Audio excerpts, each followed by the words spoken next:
Je ne vais pas dire bonjour parce qu'on s'est déjà vu. Vous savez que le Seigneur est bon. Parce que je me disais, mais comment je vais introduire ce message ? Sophie vient de le faire. Quelles sont nos sources ? Qu'est-ce qu'on écoute ?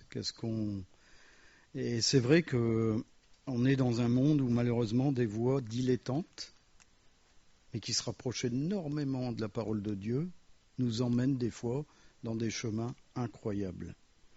Et quelles sont nos sources ce matin ? Est-ce que toutes mes sources sont en l'Éternel ?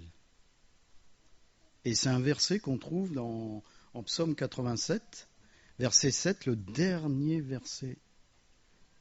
C'est en fin de compte un cantique qui dit « Ceux qui chantent et qui dansent s'écrient, toutes mes sources sont en toi ». Et c'est un cantique. C'est un cantique des fils de Corée.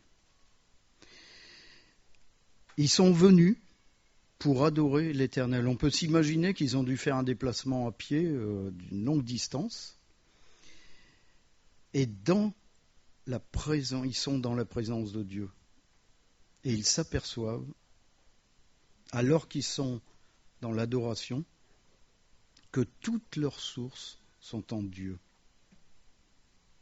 Il n'y a rien d'autre que l'Éternel. Ils vont puiser tout ce qu'ils peuvent dans l'Éternel. Et ça doit être une réalité pour nous ce matin. Jésus a osé dire « Ne vous inquiétez de rien. N'ayez pas peur. Ne craignez pas. Ne vous inquiétez de rien. » On a un Père qui est bien plus riche que tout ce que le monde peut nous apporter.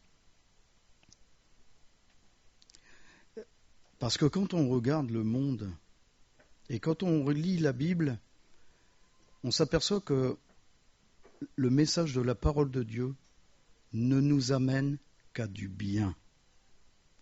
Les messages du monde ne nous amènent qu'à la chute, qu'à la perversité, qu'à nous éloigner de l'Éternel.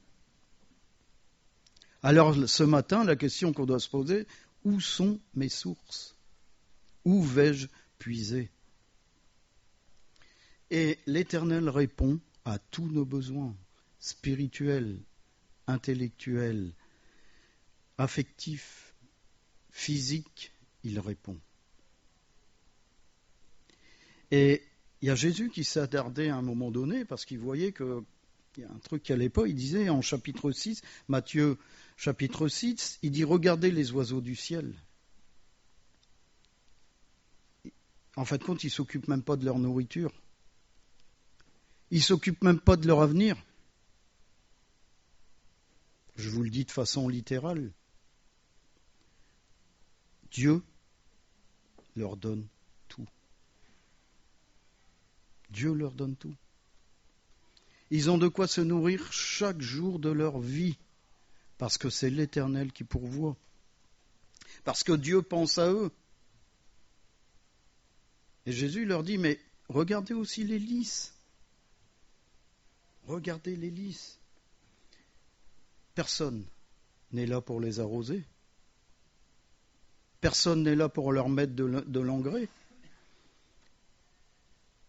C'est Dieu lui-même qui fertilise le sol. C'est Dieu lui-même qui les arrose et qui leur donne la pluie en temps voulu. Et Jésus affirme une vérité qu'on oublie trop souvent. Et peut-être qu'on ne se rappelle même pas. C'est que chacun d'entre nous, on a une valeur immense aux yeux de l'Éternel. Immense. Ne valez-vous pas beaucoup plus qu'eux ? Voilà ce que dit Jésus. Ne valez-vous pas mieux beaucoup plus qu'eux ? Beaucoup plus que ces oiseaux à qui Dieu donne tout ?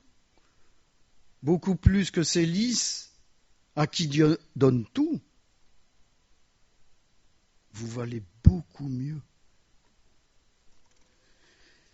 Combien de fois on l'oublie?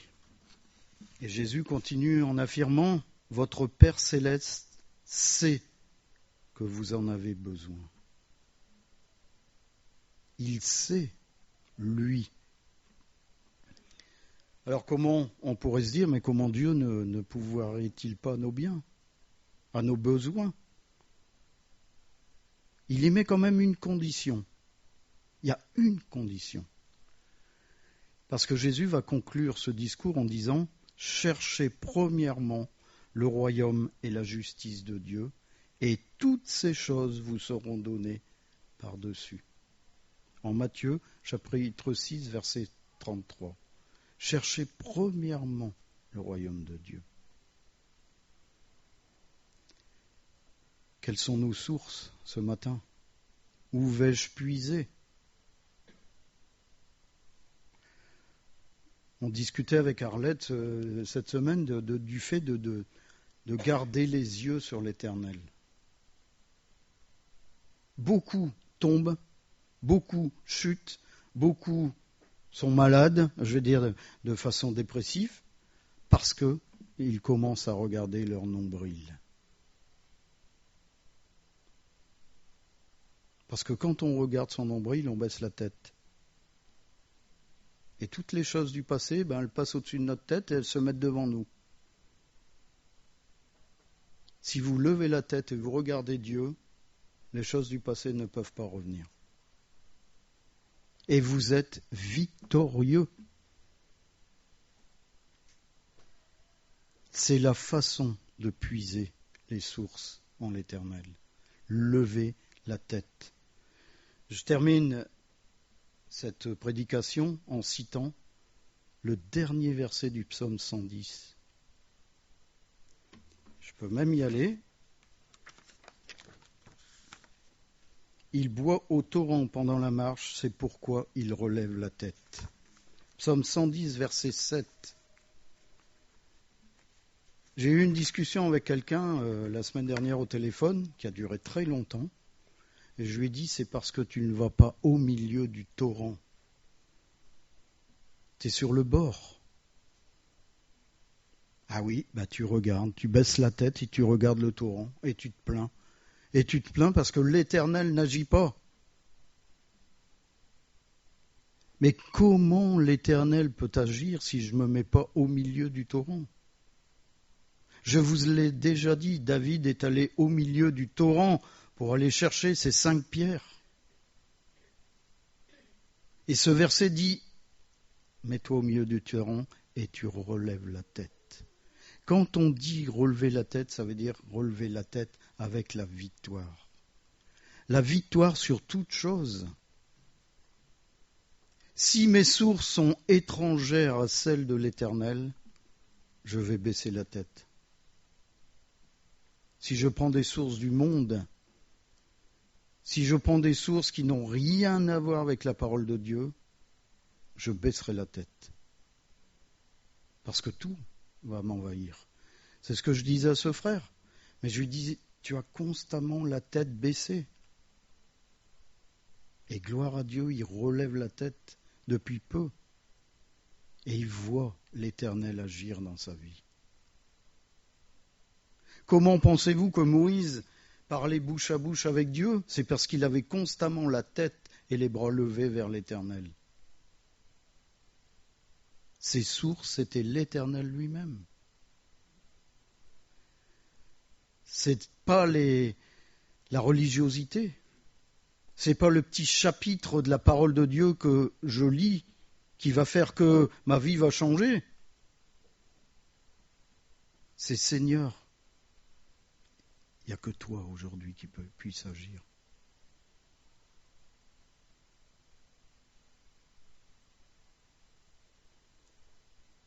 On a un Père céleste qui est extrêmement attentionné. Je vous ai dit ce matin, il est même jaloux de ce qu'il nous donne. C'est parce qu'il nous aime. C'est parce qu'il nous aime. Si un mari n'est pas jaloux parce que des hommes tournent autour de son épouse, ce n'est pas une question de confiance, c'est une question réellement d'amour. Je ne suis pas en train de vous parler d'une jalousie. Non, je suis en train de vous parler de la même jalousie que l'Éternel. C'est parce que l'Éternel nous aime qu'il est jaloux. Imaginez comment il doit être lorsqu'on s'en va vers d'autres dieux. Le téléphone, l'ordinateur, la télé, le bon bouquin qu'on a trouvé. Mais je fais tout pour toi. Quand tu m'appelles au secours, je suis là, je cours. Et regarde ce que tu fais de ce que je te donne.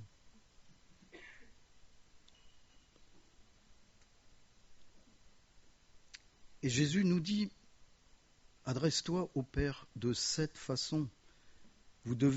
Comment vous devez prier en Matthieu chapitre 6, verset 9. Notre Père qui est aux cieux. Il ne dit pas notre Père qui est sur terre. Il dit notre Père qui est aux cieux. On relève la tête quand on dit qui est aux cieux. On doit s'adresser à l'Éternel comme un petit enfant. Comme un petit enfant. Constamment. Père, ça ne va pas ce matin, il y a ça qui ne va pas. Vous imaginez, vous avez un gamin, vous êtes là, vous êtes son père, vous êtes sa mère, puis le gamin va voir le voisin, il dit, écoute, j'ai une question à te poser, est-ce que ceci à l'école, machin... Comment vous allez réagir? Vous allez dire, mais attends, je suis ton père. Comment ça se fait que tu vas demander au voisin? Mais est-ce qu'on ne l'a pas déjà fait avec l'Éternel?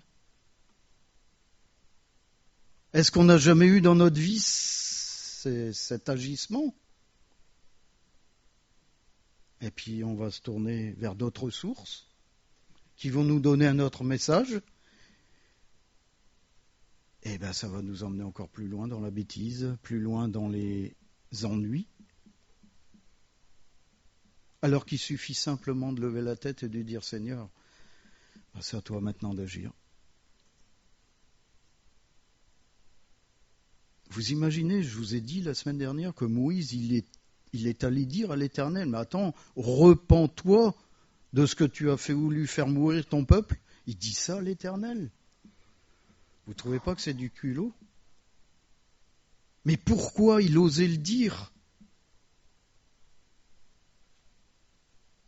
Parce qu'il avait cette intimité avec Dieu.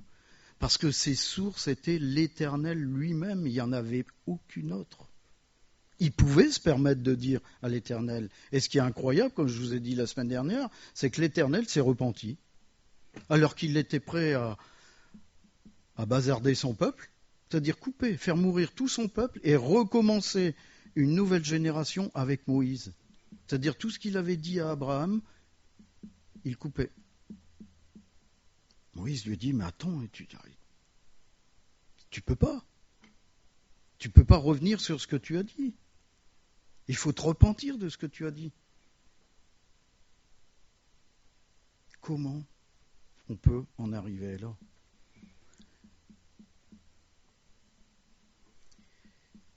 On doit concevoir dans notre vie que toutes nos sources sont en l'Éternel.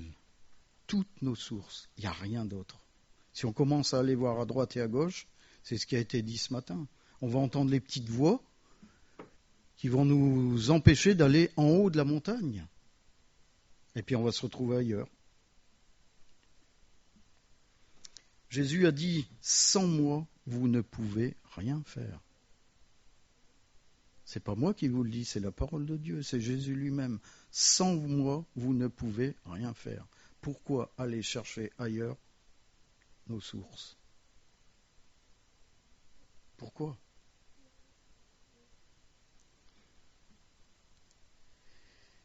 On doit partager notre cœur avec l'Éternel. On doit. C'est pas il faudrait, c'est on doit.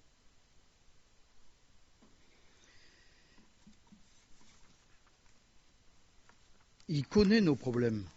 Est-ce que vous pensez un seul instant que Dieu ne connaît pas notre problème? Vous l'avez jamais entendu? J'attends qu'il me le demande. Je suis prêt à l'aider, mais j'attends qu'il me le demande. Il y a des êtres humains qui vous sortent ça. Il suffit simplement qu'ils viennent me voir, je vais l'aider. Bien sûr, la personne qui dit ça, c'est parce qu'elle est fière, elle a de l'orgueil. Mais l'Éternel dit, mais Mon enfant, j'attends simplement que tu me le demandes. Demande-le-moi. Pourquoi Jésus, avant de faire un miracle, il dit, mais dis-moi ce que tu veux que je te fasse. Attendez, il avait un gars avec la main sèche, il avait un paralytique, il dit, mais qu'est-ce que tu veux que je te fasse en fin de compte? Est-ce que vous croyez sincèrement que Jésus ne savait pas qu'il devait faire marcher, qu'il devait guérir de la main sèche? Mais il attendait simplement que la personne lui dise, écoute, guéris-moi. Guéris-moi. Et aussitôt, comme dit la parole, il fut guéri. Encore une fois, où sont nos sources? On a des priorités qui sont incontournables. Il y a Paul qui fait une recommandation. En fait, quand il dit à Timothée d'aller dire ça à les lecteurs, à ceux qui vont lire la lettre qu'il va donner. J'exhorte donc, avant toute chose, à faire des prières, des supplications, des requêtes, des actions de grâce. Cela est bon et agréable devant notre Dieu, notre Sauveur. 1 Timothée, chapitre 2, versets 1 et 3. Voilà. Demandez. J'attends qu'il me le demande. J'attends qu'il verbalise. Il y a des gens qui s'étonnent que rien n'avance dans leur vie. Ils n'ont aucune discussion avec l'Éternel. Aucune. Ah ben oui, mais l'Éternel ne m'écoute pas. Et encore faut-il que tu parles.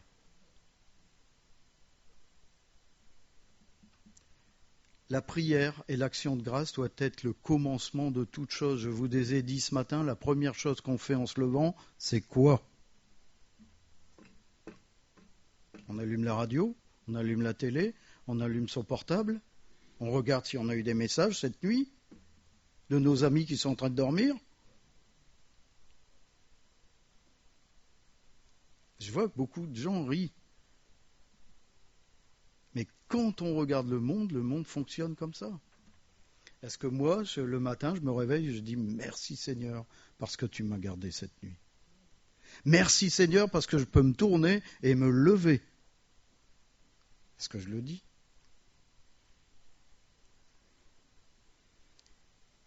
Jésus affirme en Jean 4, 23, « Les vrais adorateurs adoreront le Père en esprit et en vérité, car ce sont là les adorateurs que le Père demande. » Les vrais adorateurs, ce sont ceux qui vont adorer en esprit et en vérité. C'est pas compliqué. Mais est-ce que c'est ma priorité? Quand je vous le dis à vous, je me le dis à moi aussi.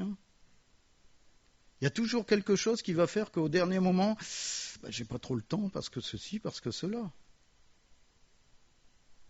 Et l'Éternel, pas l'Éternel, le malin a horreur d'une chose. Je vous le dis tout de suite. Paul et Sophie vont absolument pas me contredire. Le malin a horreur qu'un couple prie ensemble.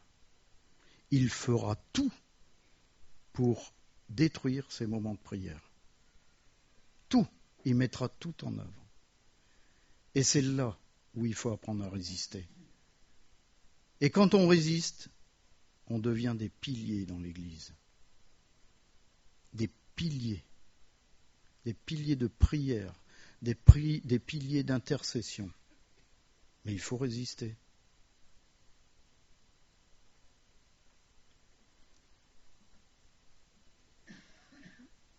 Est-ce qu'on est des adorateurs du dimanche? On doit se poser la question, est-ce que je suis un adorateur du dimanche? Ah oui, j'arrive le dimanche ici, je prie au milieu de l'assemblée, des très belles prières. Et la semaine? Dans mon quotidien, à chaque instant de la journée. Il m'est arrivé dans mon travail d'aller sur une situation où je disais simplement, Seigneur, accompagne-moi. Vous voyez, c'est une prière qui dure 4 heures. Je me suis mis à genoux au milieu de la rue, j'ai dit une prière de 4 heures. Mais non, tout en marchant, je dis, Seigneur, accompagne-moi. Et c'est bizarre parce que vous frappez, la porte s'ouvre, vous n'avez même pas parlé. l'Éternel a déjà agi. C'est pour vous dire que des fois, on se met des idées en tête, on a l'impression qu'il faut jeûner, il faut faire plein de choses et tout, pour que l'Éternel nous écoute. C'est faux. Il faut simplement que nos sources, ce soit lui. Et que lui. Si vous allez demander à droite, à gauche, puis au dernier moment, vous dites « c'est vrai, il y a Dieu ». Mais combien d'entre nous l'ont déjà fait, ça ? Vous savez, la petite roue de secours, l'Éternel. Et l'Éternel n'écoute pas.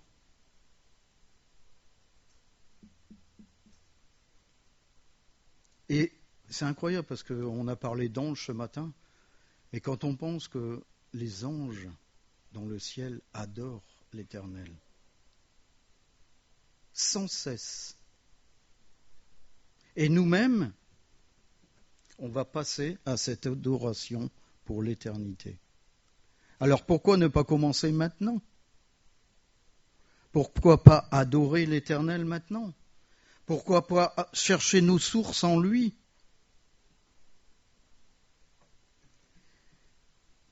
Le succès du berger David. David, c'est je vais employer le terme, un vulgaire berger. Vulgaire berger. Tout le monde s'est foutu de lui quand il a dit « Moi j'irai contre ce Philistin ». Tout le monde a rigolé. Il avait 12 ans.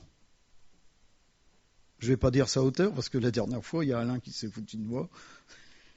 Il avait 12 ans. Quand il a dit « Moi je combattrai ce Philistin », tout le monde a rigolé. On a mis l'armure de Saül, il ne pouvait même plus. Et cette image d'armure de Saül, c'est exactement tout ce qu'on fait aujourd'hui. On met plein de choses sur nous. David a dit non. Il a tout viré. Il est allé au milieu du torrent. Il a baissé la tête pour chercher les pierres, et quand il a relevé la tête, il allait à la victoire. Il a ramassé 5 pierres, une seule a suffi. Ça veut dire qu'il y a des fois, il n'y a même pas besoin de multiplier les prières. Une seule suffit. Simplement parce que David avait confiance en l'Éternel. Parce que David savait que ses sources étaient l'Éternel. Une seule prière. Il a terrassé un gars qui faisait plus de 3 mètres de haut avec une seule pierre.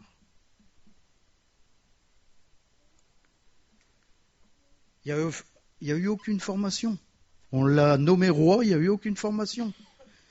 Il a tué ce Philistin, il n'avait aucune formation. Il est allé avec sa fronde. Sa fronde lui servait à écarter les loups, à écarter les bêtes sauvages. Il a dit, moi je vais aller avec ça. L'autre, il était immense. Il avait une épée immense, il avait un bouclier immense. Lui, il est allé avec sa petite fronde et son caillou. Avec sa petite prière. Il est allé devant le mal avec sa petite prière. Et il a tué le mal. Et il est devenu un magnifique roi d'Israël. Et pourtant, il avait un exemple triste, son père Saül. Mais il a toujours écouté de la voix de l'Éternel. Il n'a pas été comme la grenouille qui écoutait les autres et qui n'était pas arrivé en haut. Il a toujours écouté la voix de l'Éternel. Comment David a-t-il été formé ? Il aurait pu dire « Toutes mes sources sont en l'Éternel ». David s'est exprimé et il a dévoilé ses sources. « Je louerai l'Éternel de tout mon cœur. Je raconterai toutes tes merveilles. Je ferai de toi le sujet de ma joie et de mon allégresse. Je chanterai ton nom, Dieu très haut. Mes ennemis reculent, ils chancellent, ils périssent devant ta face, car tu soutiens ma cause. » Le psaume 9, versets 2 et 4. Pendant que David priait, pendant que David louait l'Éternel, qu'est-ce que vous croyez qui se passait ? À votre avis ? C'est l'Éternel qui combattait à sa place.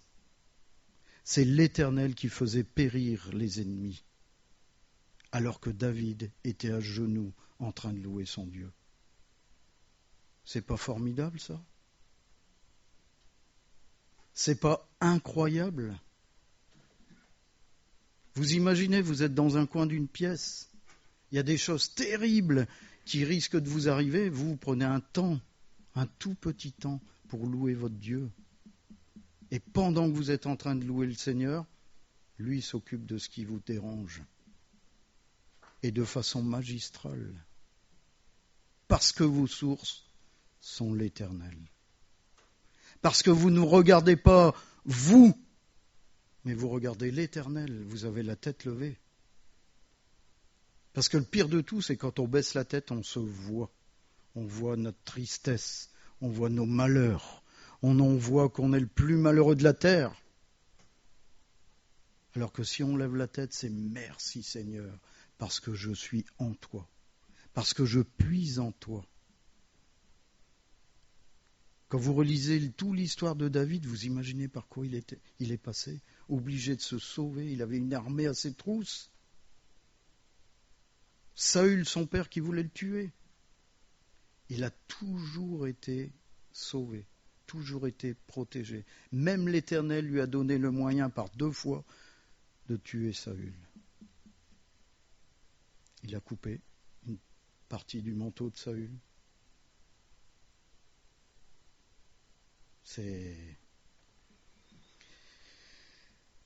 Enfin, et c'est un psaume que j'ai lu, c'est écrit pour chacun d'entre nous. Chacun d'entre nous. Quand on a des difficultés, quand on est dans le besoin, on court à droite, on court à gauche, on va chez le voisin, on va chez des amis, alors que l'Éternel attend simplement qu'on le loue et qu'on l'adore. Il dit « Je suis avec toi tous les jours ». L'ascension de Daniel. Ah, ce Daniel, vous avez tous lu ce livre. Tous lu. Captif du roi de Babylone. Captif. Quel avenir il aurait pu avoir dans un pays étranger, si ce n'est que esclave. Mais Daniel a trouvé toutes ses sources en Dieu. Toutes ses sources. Il est devenu premier ministre à Babylone. Fantastique. C'est incroyable, hein? Et alors que le roi voulait en faire un esclave, il devient premier ministre. Il voulait, en fin de compte, que Daniel mange la même nourriture que lui. Et c'est ce qui a provoqué que Daniel s'est tourné vers l'Éternel. Il a levé la tête. Il n'a pas dit, oui, mais voilà, je vais regarder la nourriture, je pense que ça ne va pas aller. Il a dit, voilà. Daniel résolut de ne pas se souiller par les mets du roi. Dieu fit trouver à Daniel faveur et grâce. Au bout de 10 jours, il avait meilleur visage. Le roi les trouvait 10 fois supérieur à tous, parce qu'il était nourri par l'Éternel. Parce que ses sources étaient l'Éternel, lui et ses amis. Il n'y avait rien d'autre. En Daniel, chapitre 1, versets 8, 9, 15 et 20. Toutes les sources étaient les mêmes. Ces 3 amis avaient les mêmes sources. Ils ne quittaient pas l'Éternel des yeux. Il leur a accordé un plus beau visage, une meilleure santé que tous ceux qui mangeaient les mets du roi, une meilleure intelligence et une meilleure situation aussi. Tout ce que l'Éternel veut nous donner aujourd'hui. Et Dieu est intervenu dans tous les domaines spirituels de la vie de Daniel. Il avait une relation profonde avec l'Éternel, Daniel également. Lorsque Daniel sut que le décret était écrit, c'est-à-dire il se retira dans sa maison où les fenêtres de la chambre supérieure étaient ouvertes dans la direction de Jérusalem, et 3 fois le jour il se mettait à genoux, il priait et louait son Dieu comme il le faisait auparavant.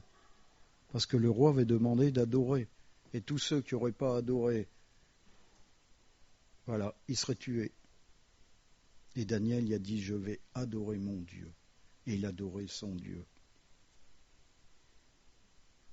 La priorité, malgré toutes les charges qu'il avait, La priorité, c'était l'Éternel. C'était la priorité de sa vie. Quelles sont nos priorités ce matin? Il a tenu bon, Daniel. Il s'est retrouvé dans la fosse aux lions. Et j'aime cette image, c'est que le roi arrive. Daniel, Daniel, parce qu'il pensait qu'il était mort. Et l'Éternel avait fait fermer la gueule du lion. Parce que les sources de Daniel étaient l'Éternel.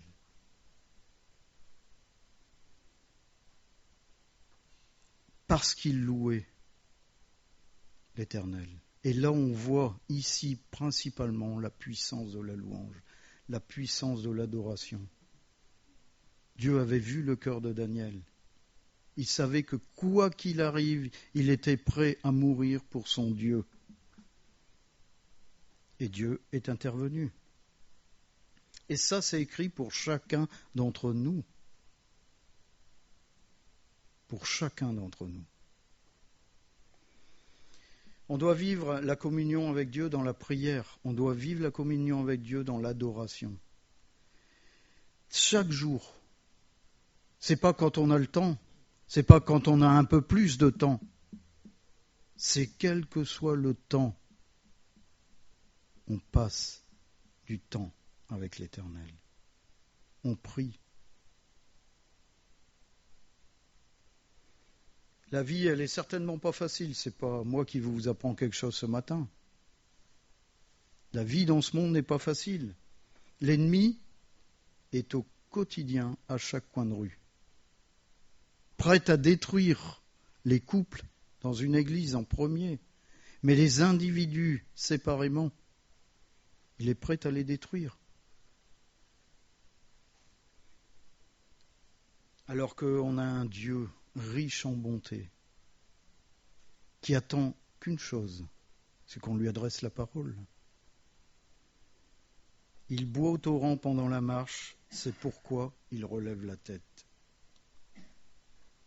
C'est cette image magnifique d'aller puiser dans l'Éternel. Et si on va puiser dans l'Éternel, on relève la tête. Et quand on relève la tête, c'est un signe de victoire. La victoire sur toute chose dans notre vie.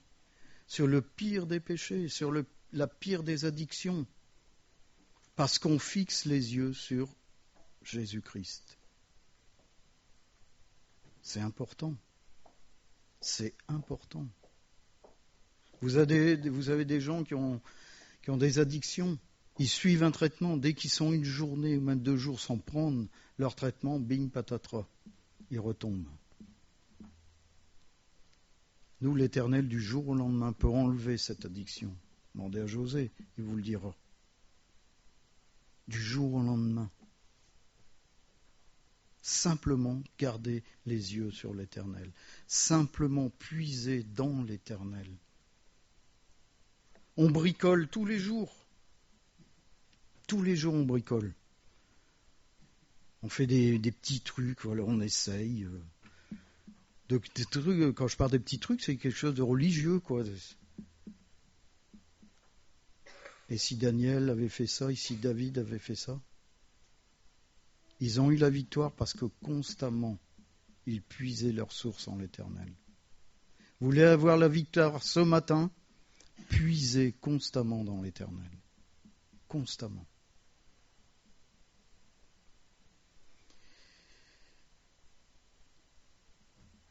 Il ne faut pas s'arrêter non plus pendant la marche. Quoi qu'il arrive, si vous chutez, si vous tombez, l'Éternel vous relèvera pour aller plus loin. Le problème, c'est les gens qui s'arrêtent, qui se retournent. La femme de Lot, il lui est arrivé un seul tour. Elle s'est arrêtée, elle s'est retournée. Et dans nos vies, c'est exactement la même image. Combien d'entre nous se retournent sur leur passé? Et les doutes viennent. Est-ce que l'Éternel m'a réellement pardonné de ce péché? est-ce que l'Éternel dit que je suis chrétien? On a oublié une chose, c'est que Jésus-Christ est monté à la croix pour que tout soit effacé. Est-ce qu'on a conscience de ça ce matin? Pour que tout soit effacé. Si on regarde à Jésus-Christ, si on puise nos sources en Jésus-Christ, tout est effacé. Ça ne sert à rien de s'arrêter et de se retourner. Si on s'arrête et qu'on se retourne, on ne verra plus rien. C'est le malin qui nous dit que l'ardoise n'est pas effacée. L'Éternel te dit ce matin, j'ai tout effacé. Avance. Et ce qui est fantastique, c'est qu'on va être surpris quand on va puiser réellement l'Éternel, la façon toute simple qu'on va relever la tête et se retrouver constamment dans la joie. Parce que l'Éternel va effacer tous les doutes. Tous les doutes. Parce que la paix va être sur notre cœur. Peut-être une paix qu'on n'a jamais connue. C'est ce que l'Éternel veut faire avec certaines personnes dans cette assemblée. Il veut leur donner la paix. Parce qu'il y a de grands combats dans la vie de certaines personnes dans cette assemblée. L'Éternel te dit ce matin, viens au milieu de mon torrent, parce que je suis l'eau vive. Viens puiser et tu relèveras la tête. Amen.